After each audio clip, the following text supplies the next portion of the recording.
Hello guys, ઇન્ડોઆઈસમાં આપનું સ્વાગત છે.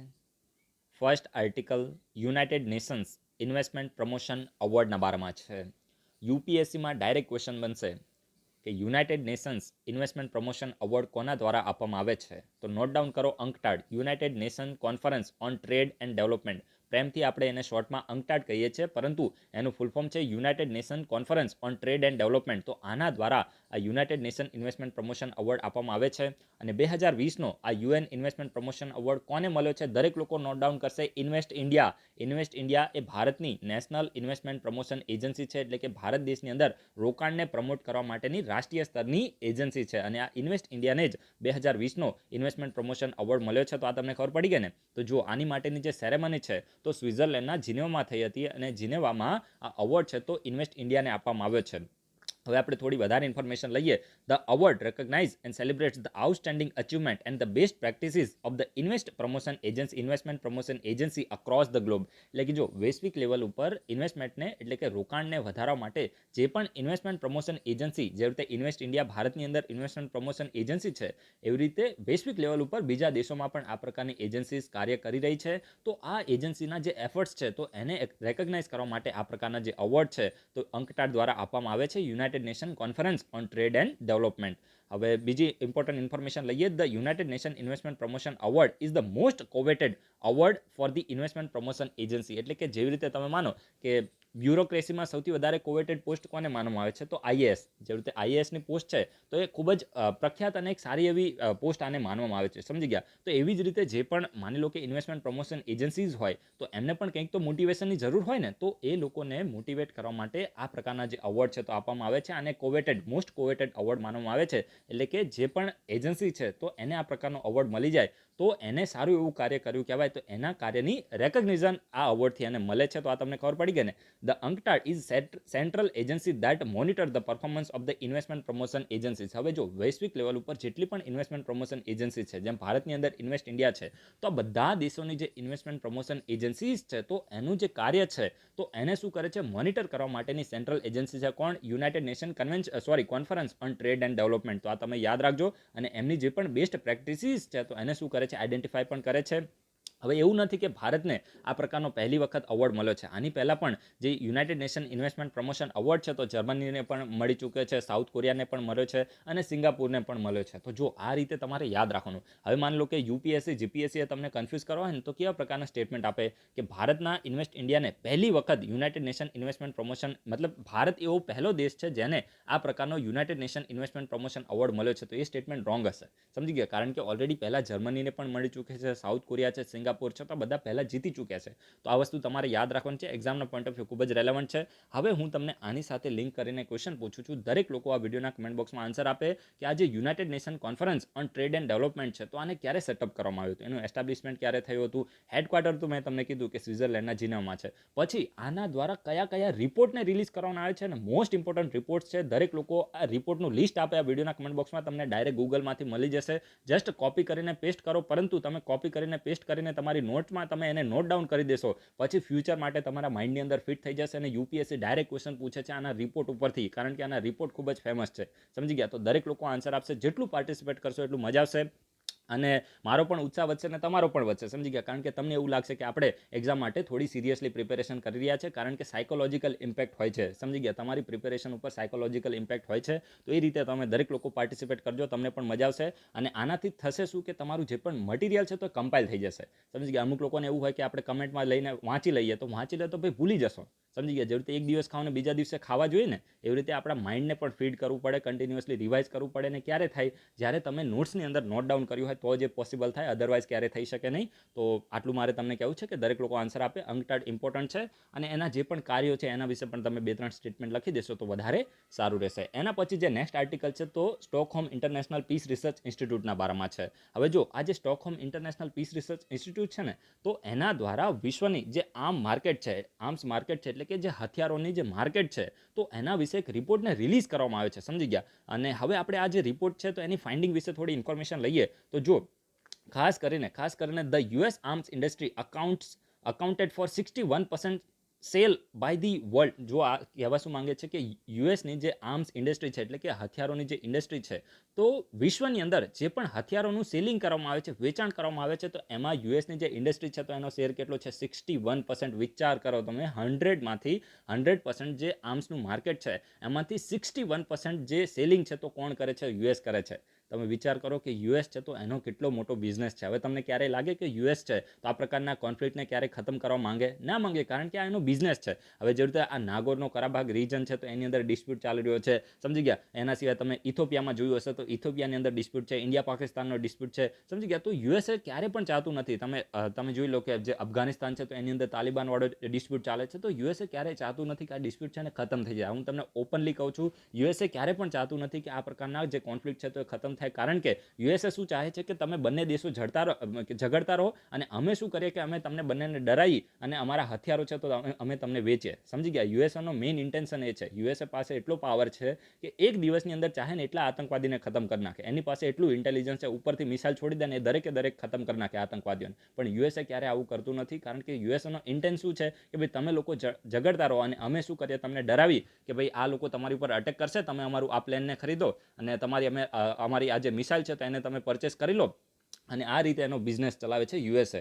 તો સૌથી વધારે સેલ્ફિશ કન્ટ્રી કયું છે? તો યુએસએ છે. તમને એવું લાગે કે ચાઇના છે, પણ ભાઈ આ જે બધા મોટા મોટા કાંડો છે ને એ તો યુએસએ પણ કરેલા છે. જ્યાં પણ કોન્ફ્લિક્ટ જોવા મળે છે તો એમાં યુએસએ અને બ્રિટનનો રોલ છે. આ હું તમને ફેક્ટ કહું છું, જે દેશોની અંદર કોઈ પણ પ્રકારના ડિસ્પ્યુટ જોવા મળે છે એમાં ક્યાંક ને ક્યાંક જે લિંક છે તો એ કોની લિંક છે? તો કાં તો એની બ્રિટન સાથેની લિંક છે, યા તો તમે જુઓ કે યુએસએ સાથેની લિંક છે. તમે ઇઝરાયલનો ઇસ્યુ જુઓ, અથવા તો ઇન્ડિયા પાકિસ્તાન છે, ઇન્ડિયા ચાઇના છે, તો ક્યાંક ને ક્યાંક જે લિંક છે, ઇન્ડિયા નેપાલ છે, તો ત્યાં લિંક છે તો બ્રિટનની જોવા મળે છે. આ રીતે તમારે યાદ રાખવાનું છે કે આ બધી જે વેસ્ટ કન્ટ્રીઝ છે તો એ એટલી સારી કન્ટ્રીઝ નથી, ડેમોક્રેસીની ખાલી વાત કરે છે, બાકી એમનો જે સેલ્ફ ઇન્ટરેસ્ટ છે તો હંમેશા એને પ્રાયોરિટી ઉપર રાખે છે.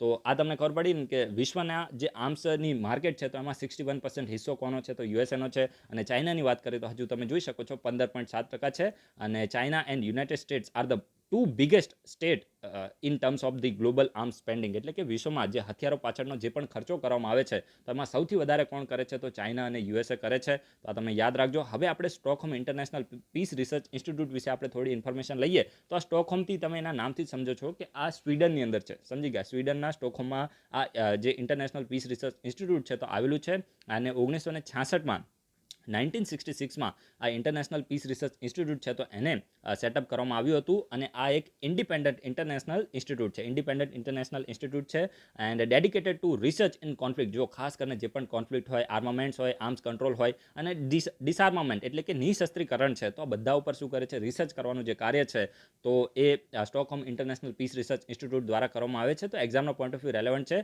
દરેક લોકો આને નોટ ડાઉન કરશે કે ઇન્ડિપેન્ડન્ટ ઇન્ટરનેશનલ ઇન્સ્ટિટ્યૂટ છે અને આને 1966માં આને સેટઅપ કરવામાં આવ્યું હતું, સમજી ગયા. બસ આટલું તમારે યાદ રાખવાનું છે. અને જે પણ એક્ઝામના પોઈન્ટ ઓફ વ્યૂ રેલેવન્ટ હતું એ આપણે ઓલરેડી ડિસ્કસ કરી દીધું છે. એના પછી આ ખૂબ જ ઇમ્પોર્ટન્ટ આર્ટિકલ છે, જો ખાસ કરીને સ્મગલિંગ ઇન ઇન્ડિયા રિપોર્ટ 2019-20ના બારમાં છે. મોસ્ટ ઇમ્પોર્ટન્ટ છે. ડાયરેક્ટ ક્વેશ્ચન બનશે કે smuggling in India report. Smuggling એટલે તમે સમજો ને, દાણ ચોરી આપણે કહીએ ને, દાણ ચોરી. કદાચ પેલા શાહરૂખ ખાનનું આના ઉપર કોઈ મૂવી પણ હતું, સમજી ગયા. તો સ્મગલિંગ ઇન ઇન્ડિયા રિપોર્ટ 2019-20 છે. તો આ કોના દ્વારા રિલીઝ કરવામાં આવ્યો છે ને, આ મોસ્ટ ઇમ્પોર્ટન્ટ છે. આ મોસ્ટ ઇમ્પોર્ટન્ટ છે. તો ફાઇનાન્સ મિનિસ્ટ્રી દ્વારા આ જે રિપોર્ટ છે તો એને રિલીઝ કરવામાં આવે છે. અને ફાઇનાન્સ મિનિસ્ટ્રીમાં પણ એક બોડી છે જેનું નામ છે directorate of revenue intelligence. Directorate of revenue intelligence છે તો એના દ્વારા આ જે રિપોર્ટ છે તો એને કમ્પાઇલ કરવામાં આવે છે. મોસ્ટ ઇમ્પોર્ટન્ટ છે. દરેક લોકો નોટ ડાઉન કરી દેશે કે સ્મગલિંગ ઇન ઇન્ડિયા રિપોર્ટ 2019-20 છે તો ફાઇનાન્સ મિનિસ્ટ્રીએ રિપોર્ટ રિલીઝ કર્યો છે. અને ફાઇનાન્સ મિનિસ્ટ્રીમાં પણ કોના દ્વારા રિપોર્ટને કમ્પાઇલ કરવામાં આવે છે? તો ડાયરેક્ટોરેટ ઓફ રેવન્યુ ઇન્ટેલિજન્સ છે તો એના દ્વારા રિપોર્ટ છે તો એને કમ્પાઇલ કરવામાં આવે છે. અને આ રિપોર્ટ છે તો એ ખાસ કરીને ભારત દેશની અંદર જે પણ તમે જુઓ કે ગોલ્ડ છે, ફોરેન કરન્સી છે, નાર્કોટિક ડ્રગ છે, સિક્યોરિટી છે, એન્વાયરમેન્ટ છે, કોમર્શિયલ ફ્રોડ છે, તો આ બધાનો ટ્રેન્ડ બતાવે છે, સમજી ગયા. આ બધાનો જે સ્મગલિંગનો ટ્રેન્ડ છે તો એને બતાવે છે. તો આ બધું યાદ રાખવાની જરૂર નથી. જસ્ટ એટલું તમે યાદ રાખજો કે સ્મગલિંગ ઇન ઇન્ડિયા રિપોર્ટ છે એટલે કે ભારત દેશની અંદર 2019-20માં જે દાણ ચોરી બરાબર છે તો એના ઉપરનો રિપોર્ટ છે તો ફાઇનાન્સ મિનિસ્ટ્રીએ રિલીઝ કર્યો છે. અને એમાં પણ ફાઇનાન્સ મિનિસ્ટ્રીમાં કઈ બોડી? તો ડાયરેક્ટોરેટ ઓફ રેવન્યુ ઇન્ટેલિજન્સ દ્વારા આ જે રિપોર્ટ છે તો એને રિલીઝ કરવામાં આવ્યો છે. ડાયરેક્ટ જીપીએસસીમાં ક્વેશ્ચન બનશે. 100% પ્રોબેબિલિટી છે કે ડાયરેક્ટ ક્વેશ્ચન બની જશે. દરેક લોકો આને નોટ ડાઉન કરી દેશે. તો હવે આપણે નેક્સ્ટ ઇન્ફોર્મેશન લઈએ. જો આ છે ને વાધવાન પોર્ટના બારામાં છે. આ વાધવાન પોર્ટ છે જીપીએસસી એક્ઝામ માટે મોસ્ટ ઇમ્પોર્ટન્ટ છે, કારણ કે હવે આ જે વાધવાન પોર્ટ છે ને તો ભારતનું 13મું બરાબર છે. 13th મેજર પોર્ટ બનવાનું છે. મેજર પોર્ટ એટલે તમે સમજો ને, જેની માલિકી સેન્ટ્રલ ગવર્મેન્ટની હોય એને આપણે મેજર પોર્ટ કહીએ છીએ. અને માઇનોર પોર્ટ કોને કહેવાય? તો જેની માલિકી સ્ટેટ ગવર્મેન્ટની હોય. સમજી ગયા? જેને કોણ મેનેજ કરતું હોય? સ્ટેટ ગવર્મેન્ટ મેનેજ કરતું હોય એને આપણે માઇનર પોર્ટ કહીએ છીએ. પરંતુ મેજર પોર્ટ અત્યાર સુધી ભારત દેશની અંદર 12 હતા અને હવે 13મું મેજર પોર્ટ છે તો વાધવાન પોર્ટ બનવાનું છે. અને આ જે વાધવાન પોર્ટ છે તો કયા સ્ટેટની અંદર લોકેટેડ હશે? મહારાષ્ટ્ર. સમજી ગયા? એટલે કે માની લો કે આ ભારતનો સમજી ગયા પેનિન્સ્યુલર ઇન્ડિયા છે, તો આ ભારતની વેસ્ટર્ન કોસ્ટ છે અને આ ઈસ્ટર્ન કોસ્ટ છે. સમજી ગયા? તો મહારાષ્ટ્ર છે તો એમાં વાધવાનમાં આ પોર્ટ બનાવવાનું છે અને ભારતનું 13મું મેજર પોર્ટ હશે. તો હવે જો ભાઈ ન્યૂઝમાં આ પોર્ટ કેમ છે? તો જો ન્યૂઝમાં હોવાનું કારણ એ છે કે આ પોર્ટનું જે કામકાજ શરૂ થઈ રહ્યું છે તો ત્યાંના જે લોકો છે વાધવાન, જે ખાસ કરીને જે વાધવાન પોર્ટનો જે પ્રોજેક્ટ શરૂ થઈ રહ્યો છે તો મહારાષ્ટ્રના જે દહાનુ વિલેજના જે વિલેજર્સ છે, એટલે કે ત્યાં જે દહાનુ વિલેજના જે લોકો છે તો આ પ્રોજેક્ટ છે તો એનો વિરોધ કરી રહ્યા છે. વિરોધ શા માટે કરી રહ્યા છે?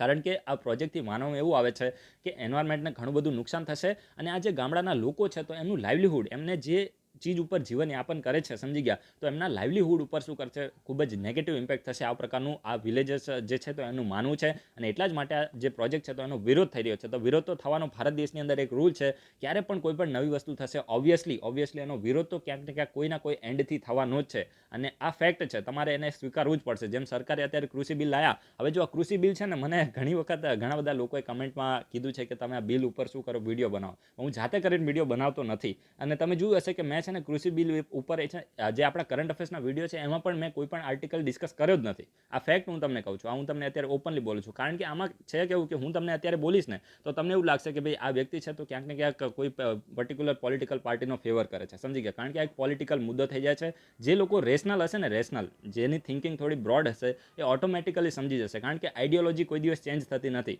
સમજી ગયા? આઈડિયોલોજી કોઈ દિવસ છે ને પ્રોગ્રેસ કે ગ્રોથને કશું જોતી નથી ને એટલા માટે આ જે ટોપિક છે એને મેં ડિસ્કસ કર્યો જ નથી. સમજી ગયા? કારણ કે જે ખેડૂતો છે એને તમે માની લો કે હવે જે રીતે સીએ અને એનઆરસીનો વિરોધ થતો હતો તો તમે ત્યારે જોયું હશે કે ઘણા બધા લોકો જ્યારે મીડિયાવાળા એ લોકો વિરોધ કરતા હતા ને ત્યારે મીડિયાવાળા એમને પૂછ્યું કે તમે લોકો શા માટે વિરોધ કરો છો? તો એ લોકો એવું બોલ્યા કે જે મુસલમાનો છે એને ભારત દેશમાંથી નીકાળી દેવાના છે, એટલા માટે કે અમને ડર છે ને એટલા માટે અમે વિરોધ કર્યા છે. તમે વિચાર કરો કે એ લોકોને બિલકુલ ખબર જ નથી કે આ શાની માટે છે.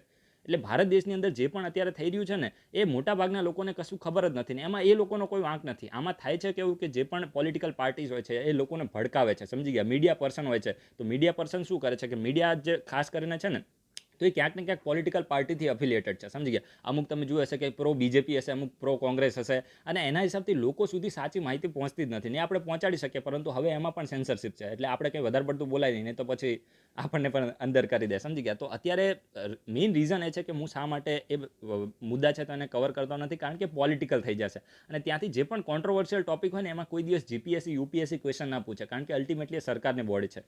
સમજી ગયા? તો એ રીતે તમારે થોડું ધ્યાન રાખવાનું છે. અત્યારે હું તમને કહું ને તો મારા ખ્યાલથી જો હું તમને ઇન શોર્ટ એટલું કહું ને કે આ ત્રણ જે બિલ હતા ને પ્રોગ્રેસિવ હતા. આ હું તમને આટલામાં હું કહું એટલે તમે સમજી જજો. પરંતુ ક્યારે પણ શું થાય કે જે સિસ્ટમ છે ને, આપણા દેશની જે સિસ્ટમ છે એની અંદર તમારે કોઈ પણ ચેન્જ લાવવો હોય ને તો એ ચેન્જના હંમેશા એની સામે રિટાલિએશન થાય જ તે. માની લો કે તમે બ્યુરોક્રેટ બની જશો ને, માની લો કે તમે ડીએમ અથવા તો ડીસી બની ગયા, સમજી ગયા? ડીએમ તમે તરત ના બની જાઓ, તમે પહેલાં ઇનિશિયલી તો એસડીએમ બનો ને પછી પ્રમોશન થાય ને પછી ડીએમ બનાય છે ને એમાં પોલિટિકલ કોન્ટેક્ટ ને બધું હોય. સમજી ગયા? તો જ્યારે તમે આ પોસ્ટ ઉપર બેસો અને ત્યાં જઈને તમે કોઈ પણ ચેન્જ લાવવાની કોશિશ કરશો ને સિસ્ટમની અંદર, માની લો કે આ તમારી ઓફિસ છે અને ઓફિસના તમે રાજા છો ને એ ઓફિસની અંદર તમે એક રાજા હશો ને ત્યાં તમારે લગભગ માની લો કે 100-200 કર્મચારી હશે, તો એ કર્મચારીને ત્યાંની એક સિસ્ટમ બની ગઈ છે. એ સિસ્ટમની અંદર તમે જો કોઈ પણ પ્રકારનો ચેન્જીસ લાવવાની કોશિશ કરશો ને, તમે એથિક્સ ભણ્યા હશો, બરાબર છે? એથિક્સનું જે પેપર આવે ને એમાં આવું બધું હોય. સમજી ગયા? તમે એ સિસ્ટમની અંદર એ ઓફિસની સિસ્ટમમાં કોઈ પણ પ્રકારનો ચેન્જ લાવવાની કોશિશ કરશો તો ત્યાં શું થયું છે કે ત્યાં એક ટ્રેડિશનલ સિસ્ટમ બની ગઈ છે. ત્યાંના જે કર્મચારીઓ છે તો તમારી વિરોધમાં કાર્ય કરવાની શરૂઆત કરી દેશે. સમજી ગયા? તમારો વિરોધ થવા લાગશે અને પછી અલ્ટિમેટલી તમારું ક્યાંક ને ક્યાંક એમાંથી કોઈ એક માણસનો પોલિટિકલ કોન્ટેક્ટ હશે, તમારું સીધું ટ્રાન્સફર થશે કે ભાઈ આ માણસ છે ને વધારે પડતું અમારી પાસે કામ કરાવે છે અને વધારે પડતો ઈમાનદાર છે. એટલે આપણા દેશની આ સિસ્ટમ છે. તમે કોઈ પણ દિવસ કંઈ પણ ચેન્જ કરવાની કોશિશ કરશો તો ઓબ્વિયસલી ત્યાં શું થશે? રિટાલિએશન થશે અને એનો વિરોધ થશે. તો અત્યારે પણ આ જે કૃષિ બિલ છે તો એમાં પણ ક્યાંક ને ક્યાંક આઉટ થઈ રહ્યું છે. સમજી ગયા? કોઈ સરકારે કહેવાય ને કે આના પહેલાં પણ જે જૂની સરકારો હતી તો એ પણ ખાસ કરીને જે એપીએમસી છે તો એને ખતમ કરવાની વાત કરતી હતી. સમજી ગયા? પણ રિયલમાં અત્યારે જે ખેડૂતોના મુદ્દા પણ અમુક મુદ્દા સાચા છે, સરકારે એમાં સ્ટેન્ડ લેવું પડે, પણ ક્યાંક ને ક્યાંક એ જે બિલો છે તો થોડા પ્રોગ્રેસિવ છે અને હંમેશા જે પણ પ્રોગ્રેસિવ વસ્તુ હોય તો એમાં થોડો સમય લાગે, રાઈટ? તો એ રીતે તમારે થોડું ધ્યાન રાખવાનું છે. અત્યારે હું તમને બિલ વિશે હું ડિસ્કશન કરાવી શકું, પણ ઓલરેડી ઘણા બધા વિડીયોઝ છે તો તમને યુટ્યુબમાં મળી જશે, તમે એ વિડીયોને જોઈ શકો છો. અદરવાઇઝ અત્યારે સરકાર છે તો થોડી ઝૂકી જવાની સંભાવના છે. ખેડૂતો સામે સરકાર ઝૂકી જશે, કારણ કે ભાઈ આપણા દેશની ડેમોક્રેસી છે. જે જગતના તાજ છે તો એ તમને પેલું એક સારું એવું સ્ટેટમેન્ટ આવ્યું હતું કે અમે ઉગાડી શકીએ છીએ અને ઉખાડી પણ શકીએ છીએ. સમજી ગયા? એટલે કે જે પાકો છે તો એને ઉગાડી પણ શકે છે અને સરકારને ઉખાડી પણ શકે છે. આટલો પાવર આપણા જગતના તાતની અંદર છે. સમજી ગયા? તો એ વસ્તુ હવે સરકારે માનવું પણ પડે. સમજી ગયા? જો એ લોકો વિરોધ કરે તો પછી સરકાર વધારે ચાલી ના શકે, રાઈટ? તો સરકાર ક્યાંક ને ક્યાંક ઝૂકી જશે એવું મારું માનવું છે. હવે આપણે થોડા આ ટોપિક ઉપર આવી જઈએ. તો જો આજે વાધવાન પોર્ટ છે તો ભારતનું 13મું મેજર પોર્ટ બનવાનું છે. And it is plan it has been plan as all weather and all cargo. હવે જો આ જે પોર્ટ છે ને તો ઓલ વેધર પોર્ટ બનવાનું છે. સમજી ગયા? ઓલ વેધર પોર્ટ અને ઓલ કાર્ગો પોર્ટ બનશે. અને મેઇનલી આની અંદર જે મોટા મોટા જે સીપ હોય, ડીપ સીપ પણ આવી શકે, એના સિવાય જે લાર્જ વેસલ છે તો એ પણ આવી શકે. એ રીતનું આ જે પોર્ટ છે તો એને બનાવવામાં આવશે. તો બધી મોટી મોટી વાતો છે. મેજર પોર્ટમાં મેજર કામ જ થતા હોય, બધાને ખબર પડે ને ડાયરેક્ટ તમે લિંક કરી શકો. અને આ જે પોર્ટ છે તો એ સેન્ટ્રલ સાગરમાલા ઇનિશિયેટિવ, જે આપણા સેન્ટ્રલ ગવર્મેન્ટની સાગરમાલા જે પરિયોજના છે તો એનો આ ભાગ છે. તો આ તમે યાદ રાખજો અને ઇમ્પોર્ટન્ટ છે. અને ખાસ કરીને ભારતના જે મેજર પોર્ટ છે તો આપણી જે જીડીપી છે, દેશની જીડીપી છે, તો એમાં મેજર કોન્ટ્રીબ્યુટર માનવામાં આવે છે. હવે જો હું તમને આની સાથે લિંક કરીને છે ને એક બહુ જ ટોપ લેવલનો ક્વેશ્ચન પૂછું છું. તમે દરેક લોકોએ 11મા ધોરણની એનસીઆરટી વાંચી હશે, ત્યાંથી હું તમને લિંક કરીને ક્વેશ્ચન પૂછું. માની લો કે આ આપણું ભારત છે, સમજી ગયા? વેસ્ટર્ન કોસ્ટ છે અને આ ઈસ્ટર્ન કોસ્ટ છે. તો તમે આ વિડીયોના કમેન્ટ બોક્સમાં લખો કે બંનેમાંથી કઈ કોસ્ટ ઉપર વધારે પોર્ટ જોવા મળે છે. અને માની લો કે કોસ્ટ ઉપર વધારે જોવા મળે છે પોર્ટ, તો એની પાછળનું રીઝન શું છે? માની લો કે આપણે જોઈએ તો વેસ્ટર્ન કોસ્ટ હોય ને ઈસ્ટર્ન કોસ્ટ છે. માની લો કે તમે એમ બોલો કે ભાઈ ભારત દેશમાં છે ને વેસ્ટર્ન કોસ્ટ ઉપર વધારે પોર્ટ જોવા મળે છે, તો વિડીયોના કમેન્ટ બોક્સમાં લખો કે એવું શા માટે છે. અને જો ઈસ્ટર્ન કોસ્ટ ઉપર જોવા નથી મળતા તો એવું શા માટે છે? આ મોસ્ટ ઇમ્પોર્ટન્ટ છે ભાઈ. એમરામ કોઈ ફાલતુ ક્વેશ્ચન નથી. દરેક લોકો વિડીયોના કમેન્ટ બોક્સમાં આન્સર આપજો. એક્ઝામના પોઈન્ટ ઓફ વ્યૂ રેલેવન્ટ છે અને ડાયરેક્ટ ક્વેશ્ચન બની શકે છે. ઇવન તમને ઇન્ટરવ્યુમાં પણ પૂછવામાં આવી શકે છે. સમજી ગયા? કારણ કે વાધવાન પોર્ટ ન્યૂઝમાં છે ને તો તમને ક્વેશ્ચન પૂછે કે ભારત દેશની અંદર આ પ્રકારની કોસ્ટ છે, માની લો કે વેસ્ટર્ન કોસ્ટ છે, તો ત્યાં વધારે પોર્ટ શા માટે જોવા મળે છે? તો એનું તમને રીઝન પૂછો તો તમને ખબર હોવી જોઈએ ને. તો દરેક લોકો આન્સર આપે. એક્ઝામના પોઈન્ટ ઓફ વ્યૂ રેલેવન્ટ છે. એના પછી જે નેક્સ્ટ આર્ટિકલ છે તો એ થરુ ટ્રાઇબના બારમાં છે. થરુ ટ્રાઇબ, સમજી ગયા? તો આ થરુ ટ્રાઇબ ખાસ કરીને આપણા જે યુપી અને એના સિવાય જે નેપાલ છે તો એની અંદર જોવા મળે છે. એના સિવાય જે ઉત્તરાખંડ છે તો એમાં પણ જોવા મળે છે. અને અત્યારે ન્યૂઝ શું છે તો જે ઉત્તર પ્રદેશની જે સરકાર છે તો આ થરુ ટ્રાઇબનું જે યુનિક કલ્ચર છે તો હવે એને એક વૈશ્વિક લેવલ ઉપર એને પ્રખ્યાત કરવા માંગે છે. તો એ ન્યૂઝ છે. તો આપણી માટે ન્યૂઝ ઇમ્પોર્ટન્ટ નથી, આપણી માટે આ થરુ ટ્રાઇબ ઇમ્પોર્ટન્ટ છે. કારણ કે ડાયરેક્ટલી જીપીએસસી યુપીએસસીમાં ક્વેશ્ચન બની શકે છે. તો જો જે થરુ ટ્રાઇબ છે ને તો એ મેઇનલી ખાસ કરીને જે તરાઈ લોલેન્ડ છે, તરાઈ લોલેન્ડ એટલે ખાસ કરીને જે નેપાલ અને એના સિવાય જે આપણે જોઈએ તો ઉત્તર પ્રદેશનો જે અપર પોર્શન છે, એના સિવાય જે ઉત્તરાખંડ છે, હિમાચલ પ્રદેશ છે, તો એમાં ક્યાંક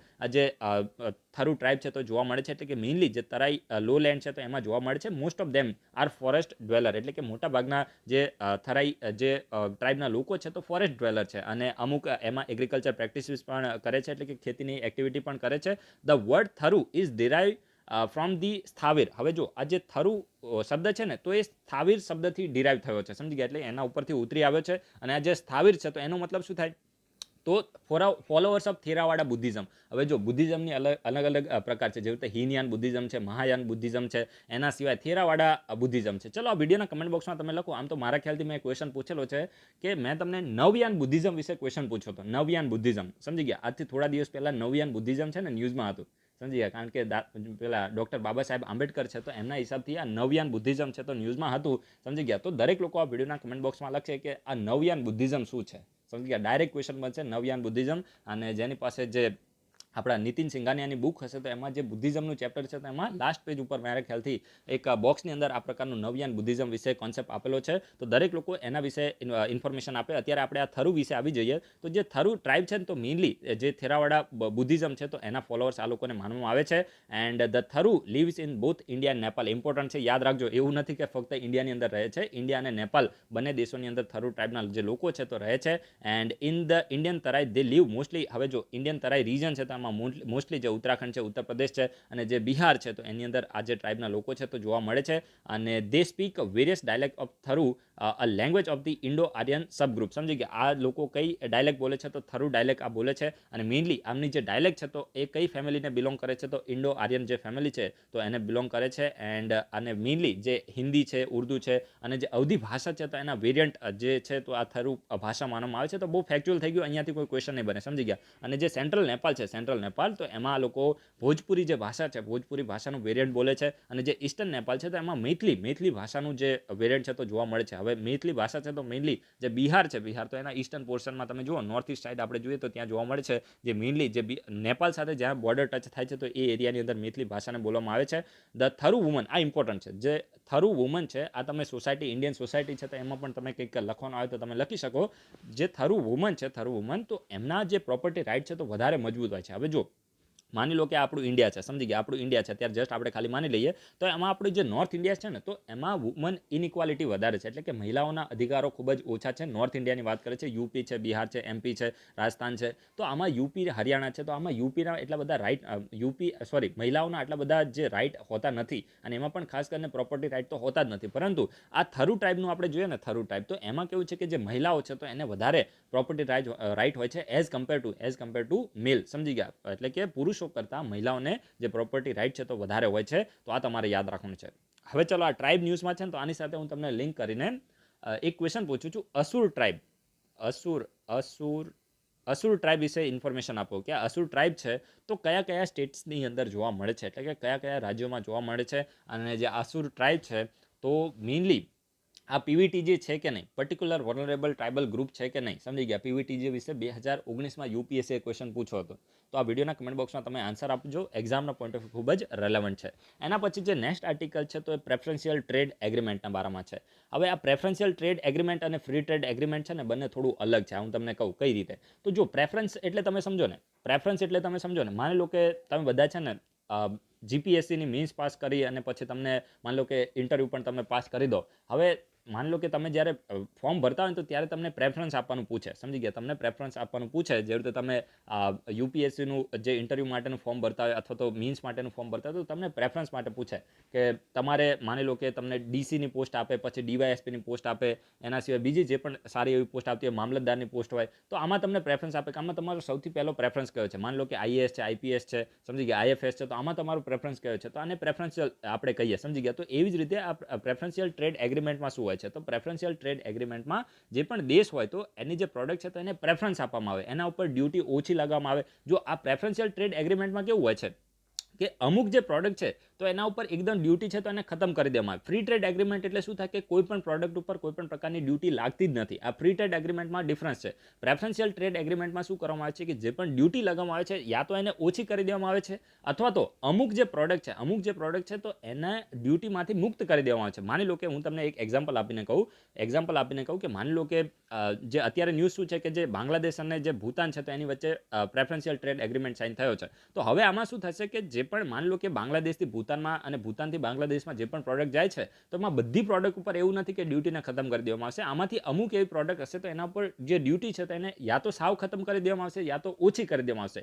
પરંતુ માની લો કે આ બાંગ્લાદેશ અને નેપાલ વચ્ચે ફ્રી ટ્રેડ એગ્રીમેન્ટ થયો હતો તો જેટલી પણ પ્રોડક્ટ હોત તો એ બધા ઉપર કોઈ પણ પ્રકારની ડ્યુટી લાગી ના શકે. તો આ તમે ડિફરન્સ યાદ રાખજો, પ્રેફરન્શિયલ ટ્રેડ એગ્રીમેન્ટ અને ફ્રી ટ્રેડ એગ્રીમેન્ટ, આ બંને વચ્ચે શું ડિફરન્સ હોય છે. અને અત્યારે ન્યૂઝ શું છે તો જે બાંગ્લાદેશ છે ને, બાંગ્લાદેશ, તો એને પહેલી વખત કોઈ દેશ સાથે પ્રેફરન્શિયલ ટ્રેડ એગ્રીમેન્ટ છે તો એને સાઇન કર્યો છે. અને પહેલો દેશ કયો છે તો ભૂતાન છે. યાદ રાખજો, ખૂબ જ ઇમ્પોર્ટન્ટ છે. બાંગ્લાદેશે પહેલી વખત કોઈ દેશ સાથે શું સાઇન કર્યું છે, પ્રેફરન્શિયલ ટ્રેડ એગ્રીમેન્ટ સાઇન કર્યો છે. અને પહેલો દેશ કયો છે તો ભૂટાન છે. અને હવે જે ખાસ કરીને જે બંને દેશો વચ્ચે અમુક જે પ્રોડક્ટ છે તો એના ઉપર કોઈ પણ પ્રકારની ડ્યુટીઝ નહીં લાગે, અને અમુક એવી પ્રોડક્ટ હશે જેના ઉપર ડ્યુટી છે તો એને ઓછી કરી દેવામાં આવશે. તો આ વસ્તુ તમે યાદ રાખજો. અને હવે જો આ ઇમ્પોર્ટન્ટ છે કે અત્યારે છે ને બાંગ્લાદેશ અને નેપાળના જે ડિપ્લોમેટિક રિલેશન છે, સમજી ગયા, જે ડિપ્લોમેટિક રિલેશન છે તો એના 50 વર્ષ પૂરા થયા છે. અને આ 50 વર્ષ પૂરા થયા તો એને કોમેમોરેટ કરવા માટે આ પ્રકારનો જે એગ્રીમેન્ટ છે તો એને સાઇન કરવામાં આવે છે. હવે જો ખાસ કરીને જે ભૂટાન છે ને, આ ઇમ્પોર્ટન્ટ છે, યાદ રાખજો. 1971માં ઇન્ડિયા અને પાકિસ્તાનનું યુદ્ધ થયું હતું, બરાબર છે. અને આ યુદ્ધમાં જે ખાસ કરીને જે પાકિસ્તાન છે તો એની શું થઈ હતી, એકદમ ખરાબ રીતે હાર થઈ હતી, બરાબર. અને પછી જો પાકિસ્તાનની હાર થઈ અને પછી બાંગ્લાદેશ ઇમર્જ થયું, નવો દેશ બાંગ્લાદેશ બન્યો. તો આ બાંગ્લાદેશને એક દેશ તરીકે રેકગ્નાઇઝ કરવાવાળો પહેલો દેશ કયો હતો? ઇન્ડિયા? નો. યાદ રાખજો, ઇમ્પોર્ટન્ટ છે ભાઈ. જે બાંગ્લાદેશ આઝાદ થયું એના પછી બાંગ્લાદેશને એક ઇન્ડિપેન્ડન્ટ દેશ તરીકે રેકગ્નાઇઝ કરવાવાળો પહેલો દેશ કયો હતો? ભૂટાન હતો. યાદ રાખજો, તમે કન્ફ્યુઝ થઈ જશો. મોટા ભાગના લોકો આમાં ભૂલ કરી બેસશે કે ભાઈ ઇન્ડિયાએ બાંગ્લાદેશને અલગ કરાવ્યું હતું, સમજી ગયા, એક દેશ તરીકે ભારતે બાંગ્લાદેશને ઊભું કર્યું. તો એ સ્ટેટમેન્ટ રોંગ હશે. ભારત પહેલું નહોતું, પહેલું હતું ભૂટાન અને બીજું હતું ભારત. આ નોટ ડાઉન કરી દેજો, અહીંયાથી જ ક્વેશ્ચન બનશે. સમજી ગયા, ભારત દેશ પહેલો દેશ નહોતો જેણે બાંગ્લાદેશને ઇન્ડિપેન્ડન્ટ દેશ તરીકે ઘોષિત કર્યો, પરંતુ એ ભૂટાન હતો અને બીજો દેશ કયો હતો? ભારત હતો. તો આ રીતે તમે યાદ રાખજો. બસ આ તો બધું હવે ફાલતુ છે, અહીંયા કોઈ આપણે યાદ રાખવાની જરૂર નથી. બસ આટલું તમે યાદ રાખજો કે પહેલો દેશ ભૂટાન હતો અને બીજો દેશ ભારત હતો જેને બાંગ્લાદેશને એક દેશ તરીકે રેકગ્નાઇઝ કર્યો હતો. જેમ તાઇવાન છે ને, તાઇવાન તો એને બધી જે કન્ટ્રીઝ છે તો એ દેશ તરીકે રેકગ્નાઇઝ કરતી નથી. સમજી ગયા, તો એ વસ્તુ તમે યાદ રાખજો. અને હવે આપણે થોડાક ફેક્ચ્યુઅલ ડેટા પણ જોઈ લઈએ. એક બે દિવસથી આપણો વિડીયો કદાચ થોડો નાનો આવે છે, પરંતુ ભાઈ રાત્રે હવે વિડીયો આપણે અપલોડ કરતા તો થોડો ફટીક પણ હોય છે અને શોર્ટમાં આપણે અમુક જે કન્ટેન્ટ છે તો એને પ્રેઝન્ટ કરી દઈએ છીએ. પણ અત્યારે આપણે થોડી ડિટેલમાં ડિસ્કશન કરી છે. તો તમારે કોઈ દિવસ છે ને થોડું લાઈફમાં કોમ્પ્રોમાઇઝ કરવાનું રાખવાનું. ફ્લેક્સિબલ રહેશો ને જેટલું ફ્લેક્સિબલ, ક્યારે પણ હું કહું છું ને કે કોઈ પણ વ્યક્તિથી બહુ વધારે અપેક્ષા નહીં રાખવાની. આ હું તમને ફેક્ટ કહું છું, સમજી ગયા. અપેક્ષા નહીં રાખવાની, કારણ કે આમાં કેવું હોય કે ફ્લેક્સિબલ તમે જેટલા રહેશો ને એટલો તમને વધારે ફાયદો થશે. જો હું તો રિયલમાં કહું છું, હું ફ્લેક્સિબલ માણસ છું. જ્યારે એવું હોય કે આપણે થોડા ફ્રી છે તો વિડીયોને આપણે એકદમ સ્લોમાં બનાવીએ. માની લો કે એવું લાગે કે આજે થોડું ઉતાવળ છે તો હું વિડીયો મને એકદમ સ્પીડમાં બોલું અથવા તો શોર્ટમાં પતાવી દઉં, પણ ક્યારે હું કન્ટેન્ટ સાથે કોમ્પ્રોમાઇઝ કરતો નથી. હું સ્પીડમાં વિડીયો પતાવું તો 13 મિનિટમાં પણ કાલે જે વિડીયો અપલોડ કરે છે ને એમાંથી ક્વેશ્ચન બને તો ડાયરેક્ટ તમે ટિક મારી દો. એનાથી બહારનો કોઈ ક્વેશ્ચન ના બને એ રીતે આપણે કન્ટેન્ટને બનાવીએ છે. તો ટ્રસ્ટ રાખો અને ફ્લેક્સિબલ રહો, સમજી ગયા. ટ્રસ્ટ રાખો અને ફ્લેક્સિબલ રહો, એમાં તમને મજા આવશે. ક્યારે પણ એવું રિજિડ નહીં થઈ જવાનું, સમજી ગયા. જેમ આપણું કોન્સ્ટિટ્યુશન છે ને તો એકદમ રિજિડ પણ નથી ને એકદમ ફ્લેક્સિબલ પણ નથી. સિન્થેસિસ ઓફ બોથ, બંનેનું સિન્થેસિસ હોવું જોઈએ, બરાબર છે. તો હવે આપણે અહીંયા આવી જઈએ ફેક્ટ ઉપર. તો HL2M ટોકામાક આ શું છે? HL2M ટોકામાક શું છે? તો આર્ટિફિશિયલ સન છે. આ ચાઇના છે ને હવે એને આર્ટિફિશિયલ સન પણ બનાવી દીધો. આપણે એને આદિમાનવ કહીએ છીએ, પણ રિયલમાં ખરેખર આ લોકો એટલા આગળ વધી ગયા છે ને સાયન્સ એન્ડ ટેકનોલોજીમાં, ખબર નહીં કે સાલા આ લોકો એક તો ખાય છે, તમે જુઓ, પ્રાણીઓને ખાય છે, જીવડા ખાય છે, સમજી. ઇન્સેક્ટ આવે ને, ઇન્સેક્ટ, એને ઇંગ્લિશમાં આપણે ફેશનની લેંગ્વેજ હોય ને એને ઇન્સેક્ટ કહેવાય, પણ આપણે દેશી ભાષામાં જીવડા કહીએ તો એને ખાય છે. અને તેમ છતાં આ લોકોના દિમાગ એટલા બધા કેમ ચાલે છે કંઈ ખબર નથી પડતી, સમજી ગયા. અત્યારે તમે જુઓ, આજથી 1 વર્ષ પહેલાં એને આર્ટિફિશિયલ મૂન મોકલ્યો હતો, મતલબ સેટેલાઇટ એક બનાવી હતી, આર્ટિફિશિયલ ચંદ્ર બનાવ્યો હતો. પણ એક વસ્તુ યાદ રાખજો, નેચર સાથે તમે કોઈ પણ પ્રકારનું કોમ્પ્રોમાઇઝ કરશો તો નેચર તમને ડિસ્ટ્રોય કરી નાખશે. નેચર પાસે તમે જુઓ, જાપાન ટેકનોલોજીમાં આટલું બધું આગળ હતું, પણ જ્યારે ભગવાન વિફરે ને, એટલે આ એક કહેવાય ને કે ભગવાન એટલે આપણે એક ટર્મને યુઝ કરે છે, પણ રિયલમાં જે નેચર છે ને એની સાથે તમે કોમ્પ્રોમાઇઝ ના કરી શકો. નેચરની તમે વધારે પડતું પહેલાં એની સાથે નાટક કરવા જશો ને તો નેચર જ્યારે બગડશે ને તો તમને ખતમ કરી નાખશે. અને આ રિયલમાં છે, કારણ કે તમે જાપાન જુઓ, સુનામી આવી હતી ને, એટલે આ બધી વસ્તુ કહેવાય ને કે બહુ વધારે પડતું આ ચાઇનાને હવે તો તમે જુઓ કે આર્ટિફિશિયલ રેનને આ બધું હવે કરવા જઈ રહ્યું છે. એના સિવાય તમે જુઓ કે આર્ટિફિશિયલ મૂન, આર્ટિફિશિયલ સન, બધું હવે મને એવું લાગે કે આર્ટિફિશિયલ માણસ તો બનાવી દીધા છે, રોબોટ છે, હવે આર્ટિફિશિયલ સનની વાત થઈ ગઈ. તમે જુઓ તો આ આર્ટિફિશિયલ સન છે HL2M ટોકામાક, અને આ એક પ્રકારનું ન્યુક્લિયર ફ્યુઝન રિએક્ટર છે. તો આ પણ તમારે યાદ રાખવું છે, ન્યુક્લિયર ફ્યુઝન રિએક્ટર છે. અને ફ્યુઝન એટલે તમે સમજો ને, ફ્યુઝન એટલે એકીકરણ થાય. અને ફ્યુઝનનો મતલબ શું થાય? ફ્યુઝન એટલે સેપરેટ થવું, ફ્યુઝન એટલે એકબીજાથી દૂર જવું, અને જે ફ્યુઝન છે તો એકીકરણ, બધા અહીંયા સાથે આવે એને ફ્યુઝન કહેવામાં આવે છે. એકબીજાથી દૂર જાય તો એને શું કહેવામાં આવે છે? એને ફ્યુઝન કહેવામાં આવે છે. તો આ તમે યાદ રાખજો, ન્યુક્લિયર ફ્યુઝન રિએક્ટર છે. શું એનું નામ છે? HL2M ટોકામાક reactor, right. તો આ તમે યાદ રાખજો, આર્ટિફિશિયલ સન છે ચાઇનાનું. એના પછી હવે આ ફેક્ટ ઇમ્પોર્ટન્ટ છે કે જો જે સિક્કિમ છે ને, સિક્કિમ તો ભારતનું પહેલું ફૂલ્લી ઓર્ગેનિક સ્ટેટ હતું, સમજી ગયા. એની માટે એને યુનાઇટેડ નેશનનો અવોર્ડ પણ મળ્યો હતો. તો જે સિક્કિમ છે તો ભારતનું ફૂલ્લી ઓર્ગેનિક સ્ટેટ હતું અને વિશ્વનું પણ પહેલું બન્યું હતું. પરંતુ હવે ન્યૂઝ શું છે કે જેમ સિક્કિમ સ્ટેટ બન્યું એવી જ રીતે જે યુનિયન ટેરેટરી ઓફ લક્ષદ્વીપ છે તો એ ભારતની પહેલી યુનિયન ટેરેટરી બનશે જે ફૂલ્લી ઓર્ગેનિક હશે, 100% ઓર્ગેનિક હશે. તો આ તમે યાદ રાખજો, એક્ઝામનો પોઈન્ટ ઓફ વ્યૂ રેલેવન્ટ છે, ડાયરેક્ટ ક્વેશ્ચન બની શકે છે. તો ચલો હવે વિડીયોને આપણે અહીંયા કમ્પ્લીટ કરી દઈએ. જે પણ ક્વેશ્ચનો પૂછવામાં આવે દરેક લોકો આન્સર આપજો. વિડીયો ગમે તો લાઇક કરજો, ના ગમે તો ડિસલાઇક કરજો, અને કમેન્ટ બોક્સમાં પાર્ટિસિપેટ જરૂર કરજો. અને તમારા કોઈ ફ્રેન્ડ પ્રિપેરેશન કરતા હોય તો એને તમે વિડીયોને રેકમેન્ડ કરી શકો છો. So guys, that is it for the day. Thank you and have a nice day.